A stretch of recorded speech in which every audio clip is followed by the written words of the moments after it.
Why are people ditching desk jobs and choosing trade work? Today, we're diving into the resurgence of skilled trades, where Gen Z and seasoned pros alike reshape the workforce. Could a career as a skilled laborer provide you the satisfaction and stability that you're seeking? Let's explore this concept with trade veteran and successful entrepreneur Rusty Brindle, who is all about quality, ethics, and relationships. Well, welcome back to another From Illumination to Innovation Vodcast episode. I'm your co-host, Shaniqua Brown, the president and founder of Elevated TA. We empower government agencies to hire the top talent. And with me today is my incredible co-host, Stephanie Crane. Thank you, Shaniqua. I am Stephanie Crane, also known as Corporate Mystic and owner of Tapas Innovation. And I am really excited for us to be here exploring the world of trade work and the resurgence that we think is happening. Well, so there's been a lot of talk about Gen Z exiting, like a mass exodus out of corporate. And I don't know about you, but like for me, during the pandemic, I felt a lot of burnout. So I'm curious if this resurgence into skilled labor is like from some of the corporate burnout. What do you think? I think it relates to several things, and I'll be really curious to hear what our guest has to say about this. But I think it's a combination of that corporate burnout. There's a lot of toxicity in corporate spaces right now, and it's really not offering people sort of the fulfillment and purpose that they want in life. I think that there's a real need for people to be stimulated with tactile, physical work. I think that there's something that like really adds to sort of your sense of purpose, when you're creating something or building something that you're putting yourself into. So I think that there's something about that's missing in the corporate world in a lot of work. Fulfillment is very important. Sometimes we could, there's work for the sake of work. And I think there's companies that are creating, and we talked about this during our Brand Shadow series with Leah, where creating a widget just for the sake of a widget. This app could change the world, but really you're just there to profit some investors, right? Yeah. And so I agree with you. The fulfillment piece is possibly the fulfillment and tactile of the work could be the reasons why we're seeing that resurgence. So yeah, I hear that we have, you mentioned Rusty Brindle, our guest, and I'm very excited to hear what he has to say, Stephanie. Well, are we ready to bring him onto our show? I think we should bring Rusty on out. Come on, welcome to the show, Rusty. Yay. Thank you so much for joining us, Rusty. Rusty is the owner and artist of Terrarium Homes, and he has had a remarkable journey. His career has taken the span of law enforcement, auto mechanics, and now he is a business owner, a contractor, entrepreneur, and he has a lot, I think, to say about resilience in business, kind of bringing ethics to the forefront of business. And, we're really excited to hear about your experiences as you've made sort of, I think, a mid-career transition into skilled trade labor and what that's been like for you. So, disclaimer, I was cheap labor for a contractor growing up, my father. Huh. So, I didn't have a choice. But by 13, I could paint a whole house by myself. Huh. As he made sure that you knew how to do. He made sure that I knew how to do that. 3 houses. 3 houses. What was the time frame? Like, how quickly could you do it? The turnaround? Back then, I mean, we're talking 40 years ago. It took me a week, maybe. A week to paint a house. To paint the outside. They were brand new builds that he had gotten the contract on. So your dad was a contractor. Dad was a contractor. So generationally speaking, this was something that was sort of handed down to you in a particular way, like from a skills perspective, like you were raised? Bless his heart. He really tried to be good at what he did, but he quickly found out that I was better at it. So I got to do all the work. That man could sell ice to an Eskimo. But he never could get the work done. And that's where he's like, "Oh yeah, you're going with me today." I'm like, "Dad, I got plans. We're going to the lake." Not today. Wow. So anyway, fast forward to today, and you're, Rusty Brindle, business owner. Tell us a little bit about Terrarium Homes and what your point of view is, or what y'all specialize in. My wife came up with the tagline that we make dreams come true. Oh. Our experience, their dreams, and then we get to make it happen. It's a labor of love. When I got out of law enforcement, I just gravitated back towards it. And I was doing simple repair work on homes, and there's money in it, but there's wages. Because you're not going to make any serious money or any serious headway in finances repairing people's gates or even doing a fence, or it's just not there. You spend more time driving between all the small jobs than to just go to a job and work all day long for a week or 2 or 3 weeks. So you started off transitioning just back into the trade itself, and then quickly kind of saw that the only way you could expand was to actually build a business around it. Yeah, and we met our neighbor. We would walk by his house, and he had a car frame in the driveway, and I'm like, he was doing restoration on something. I'm like, oh, okay, now we're talking. I get that. So we start talking, and I was like, man, if you ever need some help, let me know. I go down there and meet this guy. He's doing a full frame off restoration on an International Scout, and he's flipping the house. And he's an architect that has a full-time job doing design work and flipped the house and did the car at the same time. Okay, multi-talented. Well, it blew my mind and really made me go, because we did a lot of stuff that I had never done, that either one of us had never done. And we just learned how to do it. And I was like, wow, what else can I do? So it grew from there. And so did the projects and the desire to take on what I call major surgery on a house. Sure. When you start taking walls out or windows or... I'm curious, when I think a lot of times when we talked about it in the opening, finding this satisfaction and stability. And there are some real trade-offs when you go into business for yourself, when you're an entrepreneur, and even, in the space of skilled labor and offering your services and having to grow your own skills while you're doing it and all of that expansion. I'm curious, when you made the decision that you were going to leave what probably a lot of people around you saw as like a really stable, structured position and go off on your own, what kind of feedback did you get from like your community and the people around you? I imagine people were supportive, but did people question the decision to kind of go off on your own and do this thing? Or, I'm just a little bit curious. Some of my coworkers were like, man, at least you've got something to fall back on. And they were stuck. Interesting. Which I don't agree with. You're only as stuck as you want to be. Yeah. But their perspective. His perspective, he goes, I don't have any other thing to do. This is what I'm going to do till I retire. And I was like,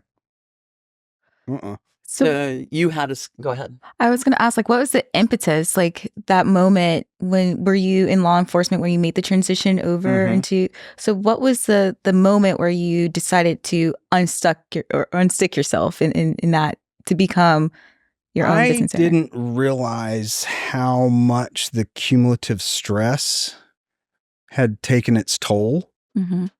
Because you get used to carrying the weight of the world on your shoulders. You get used to putting on body armor every day. You get used to all that stuff. And then I spent 5 years as a sergeant, and Chief and I got along, but me and Lieutenant did not. He did not think I needed to be a sergeant. So he spent 4 of the 5 years doing everything he could to get me demoted, fired, I mean, just he tried to ruin my career. I didn't have a problem fighting with him.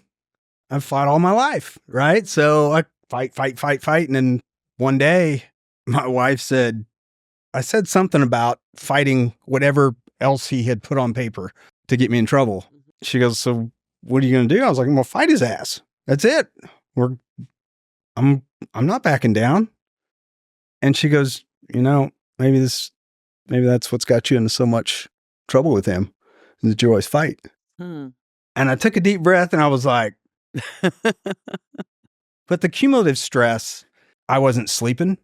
4 hours a night, maybe I would get 4 hours. I wake up drenched in sweat, just wake up night terrors. And what didn't I do? What didn't, just that constant state of hyper awareness and everything else.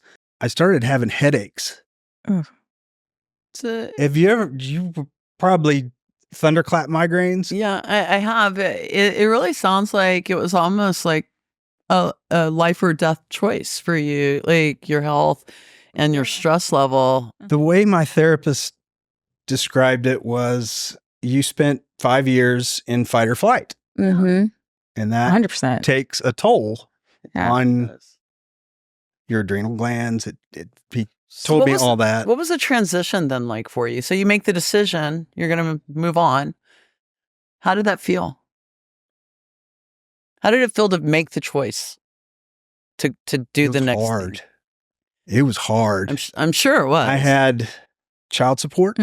I had all bills. Not all the bill. I mean, my wife was working, actually she wasn't working at the time. Oh, so this was I was like, I'm done. This is an act of faith. Yeah. Okay. And I knew she was between jobs, and I was like, I'm done. I can't. I just can't do it anymore. So it was a huge weight off my shoulders, and then to have to unpack. You would think it would happen just quickly, but I think it took me about 2 years to really decompress from all of that, and then try and figure out what kind of life I want. I believe that. And be happy, or truly happy with what kind of life I want.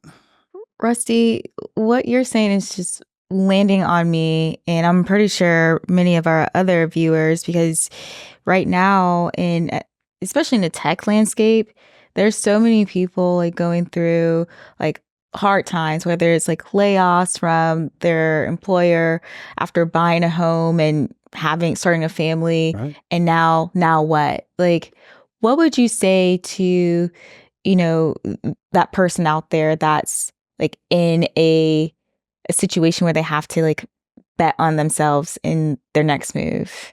Man, that's a good one. I'd have to say stand tall. This is America.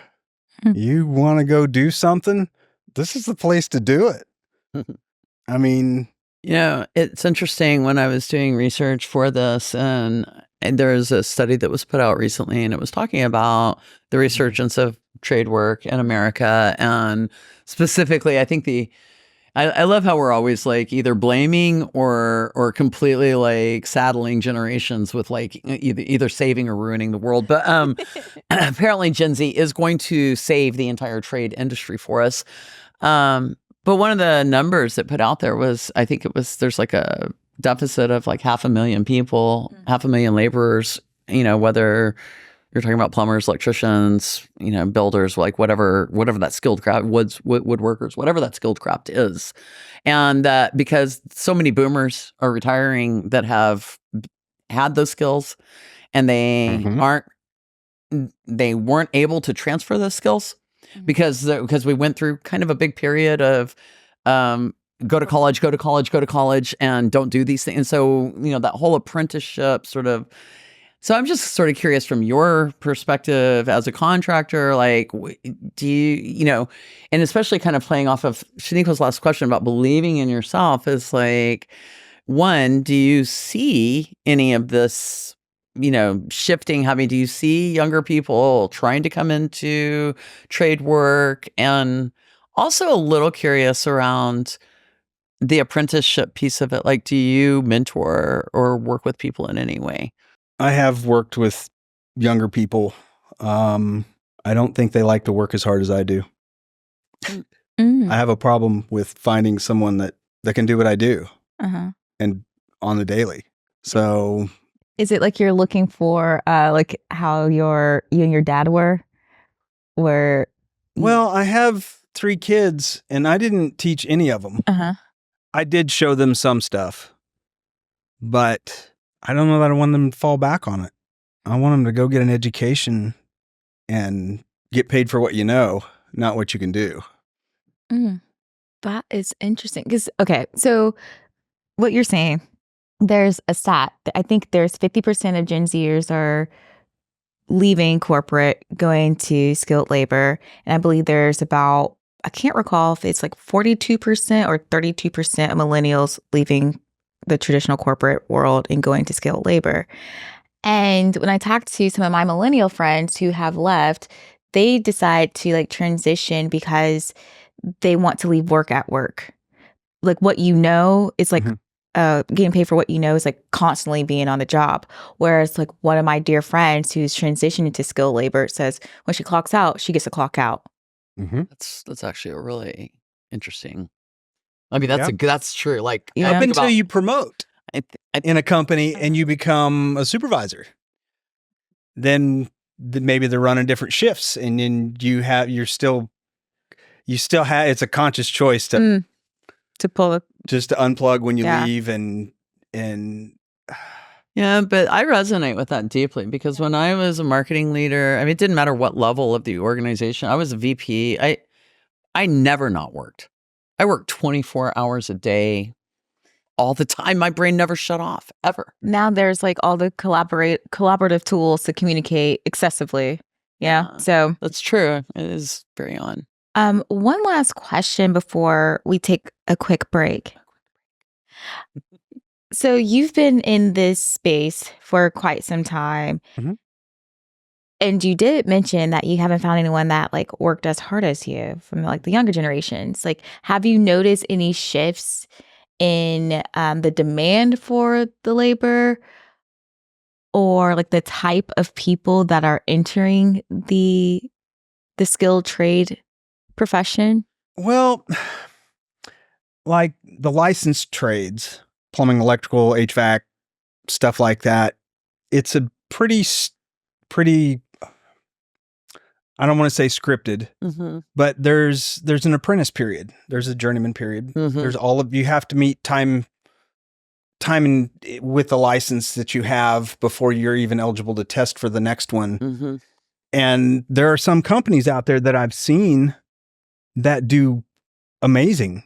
The plumber that I use, they had all 3 on site and were teaching the apprentices that were busting the concrete and doing all of the grunt work. They were just like constantly asking them the questions that are going to be on their test for the journeyman license. That's cool. That's interesting. What's offset for this? What's drain clearance for the walls on a toilet? All of this stuff. And they're like, that's incredible. It was great. That's one of the reasons I use them, because they're not cheap, but they're good. The quality is there because they're constantly thinking about it. Right. Bringing up the next generation with them. So, well, that sounds like hard work. And it sounds like those guys are doing it, right? They are. What do you think? Because, motivation is intrinsic. It comes from within. And a lot of us, like when you described your dad, I really related to this kind of, I had a character building dad. For sure. Oh, my dad built a lot. Absolutely. All day long. We're all about character. Okay. Character, sweat from your brow. And so, and I think that, we didn't do that for our kids. I mean, I really feel that way. Like, I don't see how adults, how an older generation can blame a younger generation when we're the ones that shape them. And so I know 100% that I didn't make my daughter get up at 4:30 in the morning and feed cows and birth a horse. Okay. Like I know that did not happen to her. And I'm an aunt, so I have no skin in this game. I'm just here to like prop up the next generation. It's just, I mean, I'm not blaming us holistically. There were a lot of things I did for my daughter, and I certainly raised her to the best of my ability and taught her what I felt like she needed to know and all of these things, and feel like I was building her character as well. But I look at, she functions differently in her life than I function in mine, and I can't look at it and say it's wrong. You know, True, and you taught her things that your parents didn't teach you. Absolutely. So that they didn't even know to teach me, right? That's what we tried to do with the kids, was teach them as much as they were capable of learning about investing money, saving money. I'm just curious about this concept that the younger people don't want to work as hard and don't have work ethic, because I actually challenge it quite a bit. And I think that it is our responsibility to help them develop that work ethic, that you just aren't born that way. And there's something there. It's like, how do we reach people to help them connect into purpose? Because what I see is a resistance to, I'm not going to just, I've watched my parents burn out, and I don't want that. I don't want to be that way. And so I may not know how to be a different way, but I know that didn't work because my parents got a divorce and my dad's an alcoholic. And that's what they're looking at. And so why are, we're blaming them because they don't have work ethic, but I'm like, I don't know, my workaholism, which is trauma informed, I'm not sure that that's work ethic either. So I just think it's something that we should, be worth exploring, because I do think that there is a need for like connecting those generations and for us to teach the younger generations. Well, having worked in the schools, the No Child Left Behind did amazing things for kids, but it ruined other things. Get some kid to show up on time to work. That's an easy one. That's an easy mark to get. That's an easy A. Just show up on time. People don't do that. It is insane. Or communicate. I don't even care about the spelling. Text me that it's going to be 3 weeks before my panels come in. Yeah. Oh. And then 3 weeks comes and goes. Oh, I need to come confirm the measurements. Why? I thought we had all that. I just want to be sure before we do, before we get all this. No. What happened? Oh, well, I forgot to order them. So I have $20,000 sitting on a job. Oh my God. For 6 weeks, and I can't finish because they're all custom panels. So it's going to take 3 weeks after they order them. Again, yeah, so 6 weeks. And he didn't tell me anything until I texted him. I was like, hey, what's going on, man? Where are we at with this? Oh, yeah. It seems like there's like some soft skills that are missing. And my mother's a school teacher back in Florida. And when you said No Child Left Behind, Consuela, I know you feel rusty right now. She loves the next generation, but there's some like small gaps that need to be, some soft skills that need to be like developed. And I think we all have to pitch in. Yeah, I agree. And that's part of the question is like, how do we do that? Like we see the problem, we know it's an issue, but I don't think it's just something we can ignore. Right. And I don't think it helps to just blame and be like, oh, well, it's not, what can we do to be proactive and really actually, solve the problem instead of just being constantly frustrated? Well, we won't solve it today. or in this segment. But we will take a quick, short commercial break. We'll be right back. Curious how Illumination sparks innovation? Join us on the FITI Vodcast, where we dive into leadership, culture, and more. Tune in bi-weekly on Thursdays on every major platform, and find our channel on YouTube and subscribe for more illuminating content. Vibrate higher. Welcome back, y'all. We're here again with Mr. Rusty Brindle. Thank you so much for being here today. We have more questions for you about the work that you do. So thank you again for being here. Yeah, we just came off of our last segment where we agreed that we are probably not going to solve the Gen Z crisis today, but we do. To be fair, Gen Z and Gen Alpha. That's true. Mhm. That's true. Well, we don't know what Gen Alpha is going to bring us. Like, Yeah. we have no idea. But we do want to dive into Rusty's actual experiences as a contractor and entrepreneur. And if you could tell us just a little bit about, your sort of work ethic and your relationship with clients, quality, these aspects that you bring to the work that you do. One of the things I resonate back to my dad and all of that. Smartest man, if he would have ever taken any of his own advice. So he always told me that repeat business is what keeps you in business and new business is what makes you money. Mm. All right. And that resonated with me still. And that sounds like strongly good advice. It's, It is.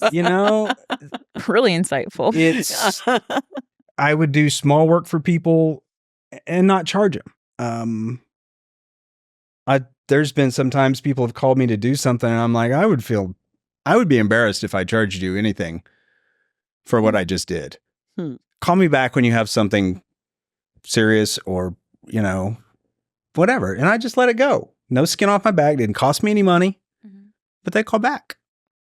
I had done one of my customers.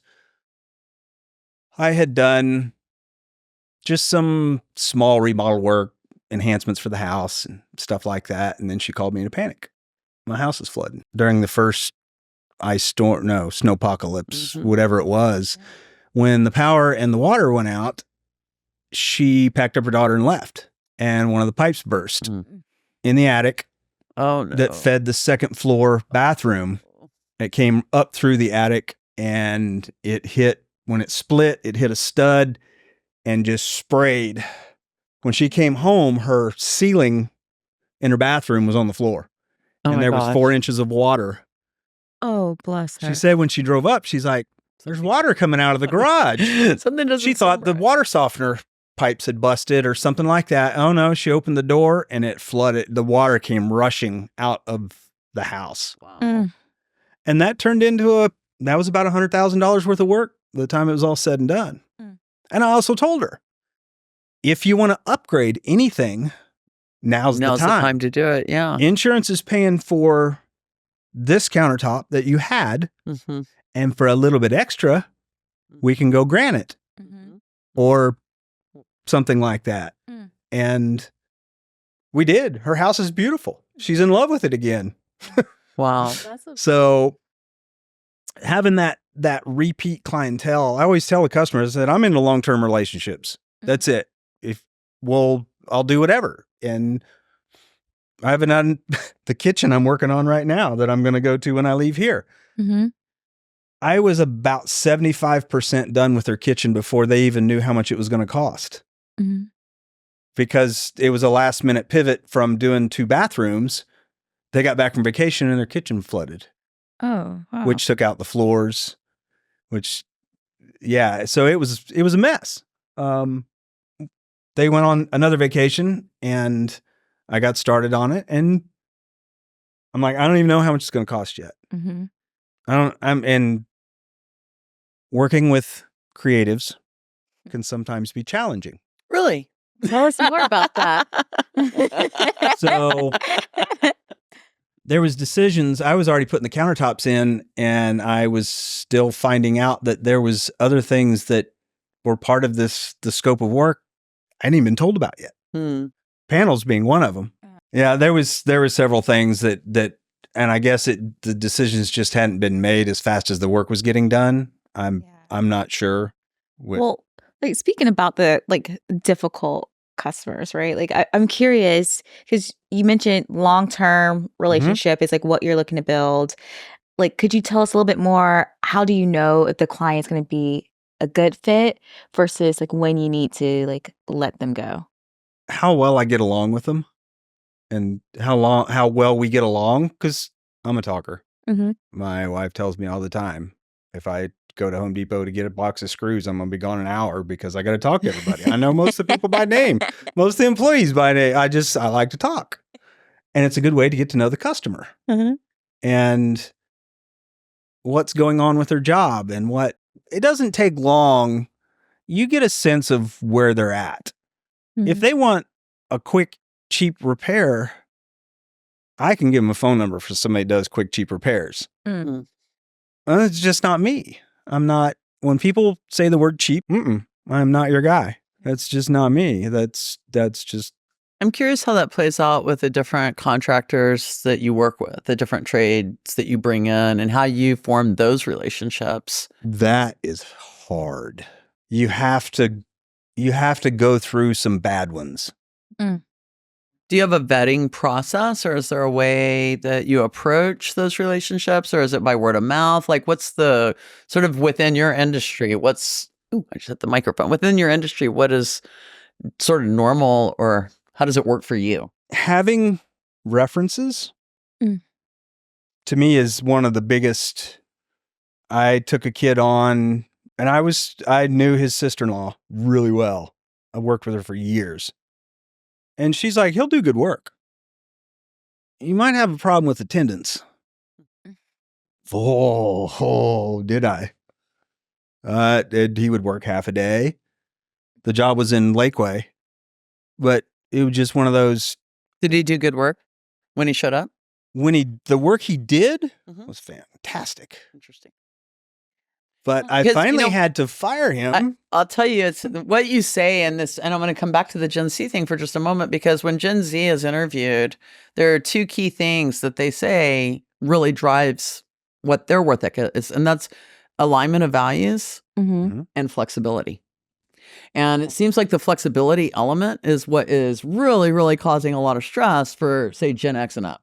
And even millennials to some degree, but and I'm not saying it's a good or a bad. I'm not judging it as like a good that or bad that they need this, but it's just a fact of what they say, and that flexibility really shows up. Like, so it's like, oh, when he shows up, he does great work, but I can't depend on this. I can't This is going to take us back to before the Industrial Revolution, though, because like I'm pretty sure Michelangelo could work in the Sistine Chapel wasn't painted in a year. It took several years. So I'm curious if their slow approach would just allow us to take some time to actually live life, but live life.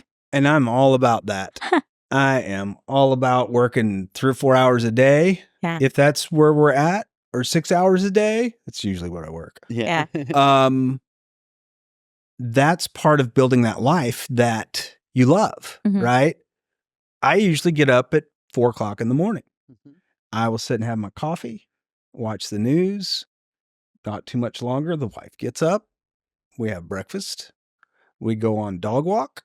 We go on a separate walk because he's almost 16 years old. Yeah. Dog walk is totally different than he walks a mile a day, and sometimes under protest, but he gets through it.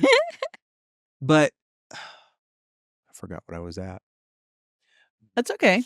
It's okay. We were touching base kind of on this need for flexibility, and how do we balance that in where you need dependability as well. How do you balance those two different needs? I just want people to tell me it's going to take 10 days, and it take not 10 days. 9's a bonus. Yeah. Just tell me how long it's going to take. And then my deal with subs and customers, I pay for completed work. I will only bill for completed work. So I got subs that are like, oh, hey, I need some more money. I'm like, when you get some more work done. Yeah. Well, I'm going to lose daycare. I'm like, I'm sorry that's where you're at. That is not my fault. Because you communicate with them that you pay for completed work from the get-go, and then before any work even starts. And they should communicate with you well, this is how I'm flexible. And you're like, it could take you however long you need, but it needs to be completed before you're paid. So it seems like you really value that communication piece, and that will help with the Yeah, I mean, just flexibility keep on your it. word. Yeah. Just, if you tell me you're going to do something, you do it. That's fair. And It is fair. when you don't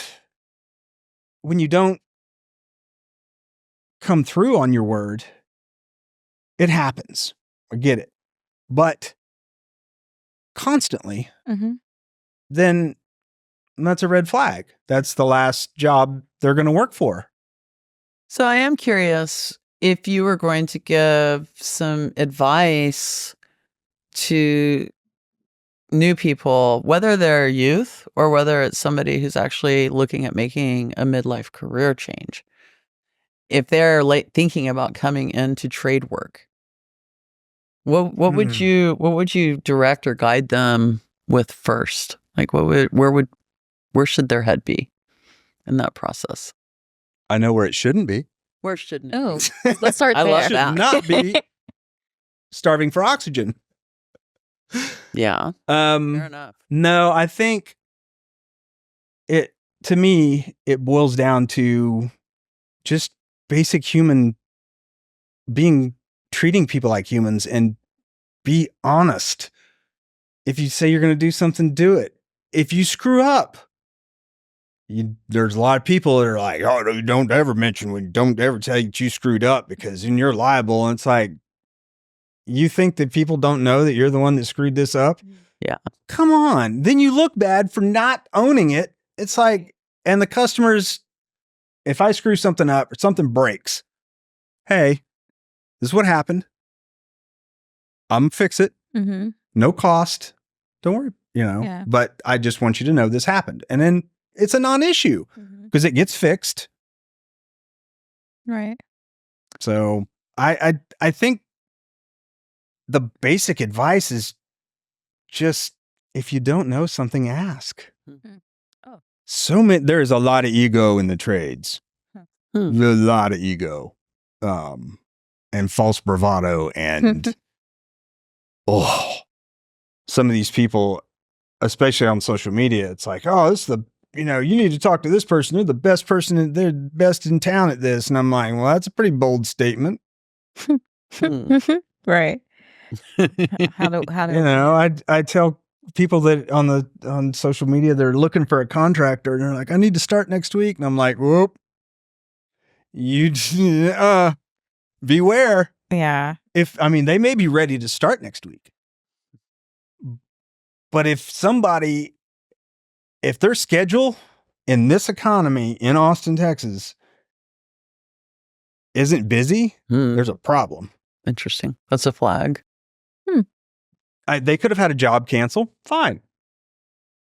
Most of the time, they're not busy because there's nobody hiring them, because there's no repeat business, because they go screw stuff up. They've worn out their welcome, so to speak. Yes.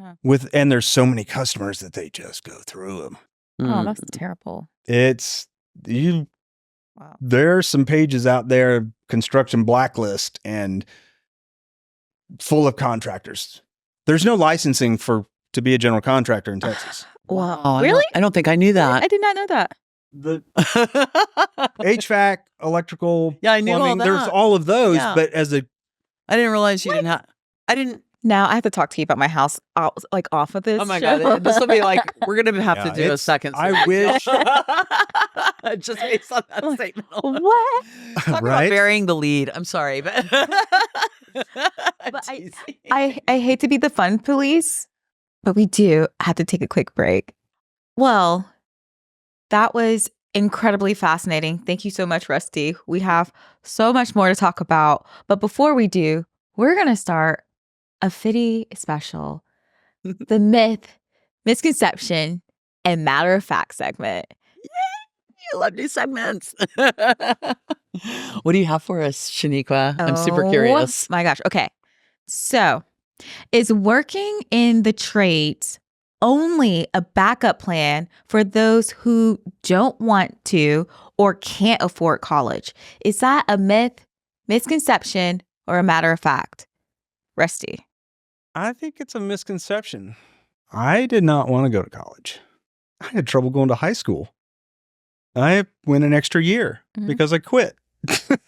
Victory lap, that's what I like to call it. Oh, I like that. You're welcome. Victory lap. I like that. So misconception for you. Okay. One misconception. What about you, Stephanie? Yeah, I actually want to call it a straight up myth. I think it's Ooh. actual bullshit. That's what I will say. One of my daughter's friends, when they graduated, and this was about 10 years ago or whatever, and his father was a master plumber. His whole family, he came from a family of master plumbers. They ran their own business, and he went right into his journeyman apprenticeship. And within a few years, he's making close to six figures. It is, I think it's a complete myth, that you somehow can't earn this viable, successful living working a trade and creating and building things, whatever that means. I just think it's a myth. So. I think, that's valid. So we are one myth, one misconception. And by the way, he doesn't have any college loans that he's paying off forever. Girl, I wish I would have. So just want to throw that out there as well. Let's see. Working in trades only a backup plan for those who don't want to. I'm curious. Did you have an opinion on your own question? So I think it could be a misconception because I think there is some truth to people cannot afford college. And if they're like, I was one of those kids that could not afford college. And I wish that my parents would have potentially positioned trade as an opportunity. My mother said there was only two ways out of her house: college or the military. There wasn't a third option. What if the third option could have been skilled labor? That would have been something that would have helped me. There's a lot of females in the trades nowadays. So yeah, I would have loved, I would be really good at that. So I think there is some truth to like the affordability of college because it is so expensive now. My parents were looking at $100,000 to send my brother for 1 year. Not even the full tuition, and it was like out of state. So I think there's some truth, but I do agree with you. It is not a backup plan. Like some people genuinely want to move forward in a skilled labor role. I just feel like we've been kind of marketed to and misled. Not that I love education in college, and this isn't an issue of judging it that way. It's just there are more paths. Yeah, and we were sort of taught to judge paths. We were, and I think that's the biggest issue: is judging something that is really viable, purposeful, valuable, and good as less than something else. Yeah, I just, for me, I think that creates challenges for us. I agree. Well, let's actually end our show today with some closing thoughts, some takeaways. Stephanie, I'm curious if what was one of your takeaways from the conversation? That creative people are difficult to work with. Rusty said, leave your creativity. It can be. That was not my takeaway. I'm totally teasing. He's like, I honestly, for me, my biggest takeaway is sort of my point of argument, which is I really deeply believe that we have to find a way to embrace the younger generations and communicate and connect with them. And it can't be only our way. We've got to understand they have their own way of communicating and it's for a reason. So yeah, I don't know what the solution is. I know it causes great frustration. I do know that, but I believe that it's important that we figure it out. Rusty, our guest of honor, what's a takeaway or something you would love to leave our audience with? The world's your oyster. I mean, you can go find anything you want to do out there, but just go do it. I will. You earn a reputation for yourself. So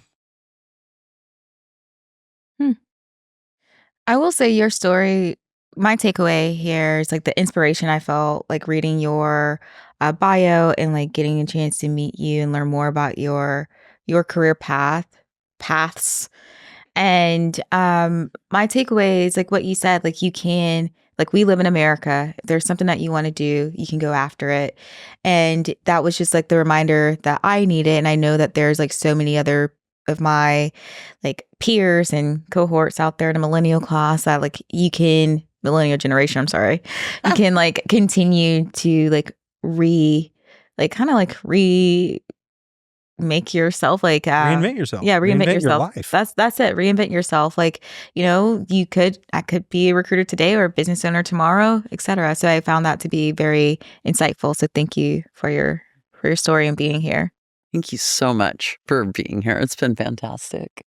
If you are inspired by Rusty's story and you want to learn more about careers that offer you purpose and prosperity, then subscribe to us immediately so that you can get more of this great information. And if you're considering a career in skilled labor, there's no better time than now to explore the opportunities. See y'all next time. Bye, everybody. Thanks for listening to our show. Show us your support by following us on your favorite podcast platform, Apple, Spotify, or wherever you listen. You can also find us on Castus at fromilluminationtoinnovation.castus.com. If you love our show, share it with your friends and coworkers too. Let's all work together to help businesses vibrate higher.